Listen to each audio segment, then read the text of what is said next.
मैं आज आपको फूल गोभी की पूरी कैलकुलेशन बताऊंगा जो कोई नहीं बताएगा। 1 एकड़ में हमारी कितनी लागत आएगी और कितना हमारा मुनाफा बढ़ेगा, टोटल बिक्री कितनी की होगी। अगर फूल गोभी के 1 एकड़ में हमने खुद की अगर नर्सरी तैयार नहीं की है और प्लांटेशन करते हैं तो कितना खर्चा आएगा और उसी जगह हमारी बिक्री कितने की होगी। मोटा मोटा अगर 1 एकड़ की मैं बिक्री की बात करूं, 1 एकड़ में 17,000 पेड़ लगते हैं। अगर एक फूल 1 किलो का अगर अवरेज लेके चले और 15 रुपए किलो है तो 2,55,000 की सिर्फ हमारी बिक्री होगी। अब इसमें खर्चे की बात करें, अगर खुद की हमने नर्सरी नहीं जमा रखी है और हम पौध परचेज करते हैं तो 1 से 1.5 रुपए की पौध मिलती है तो 17,000 जो पौध लगेगी टोटल लगेगी 25,500 रुपए की। उसी जगह 30,000 रुपए का हमने एक्सटर्नल खर्चा लिया है जिसमें हमारा बेसल डोज आ गया, पौध लगाई का लेबर चार्ज आ गया, उसी के साथ साथ खेत जुताई बहाई और फर्टिलाइजेशन कॉस्ट आ गया। उसके बाद जब हमारी फसलें तैयार हो जाएगी उसके बाद हमने जो एक्सटर्नल एक कॉस्ट और ऐड की है जिसमें लेबर कॉस्ट आ गई और ट्रांसपोर्ट 20,000 रुपए का वो खर्चा आ गया। टोटल हमारे 75,500 रुपए की लेबर प्लस फर्टिलाइजेशन और पौध का जो खर्चा है ये लागत आने के बाद अब टोटल हमारी 2,55,000 रुपए की बिक्री हुई। उसमें से अगर हम 75,500 रुपए घटा दे तो 1,79,500 रुपए हमारे फिर भी बचते 3 महीने में। और कोई ऐसा फंगस जनित रोग आ गया या कोई इंसेक्ट ऐसा आ गया जिसके लिए हमें अलग से और खर्चा ऐड करना पड़ा तो 10,000 रुपए की अगर और कॉस्ट हटा देते हैं तो हमारे 1,60,000 रुपए बचते हैं।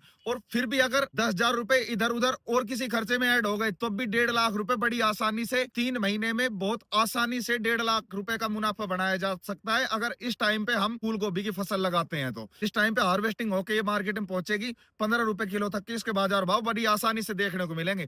लगातार मुनाफा बनाने के लिए हमारे साथ जुड़े रहने के लिए पेज को अभी फॉलो कर ले। हम सिर्फ वो जानकारी देते हैं जो खेती हम खुद करते हैं। धन्यवाद किसान साथियों।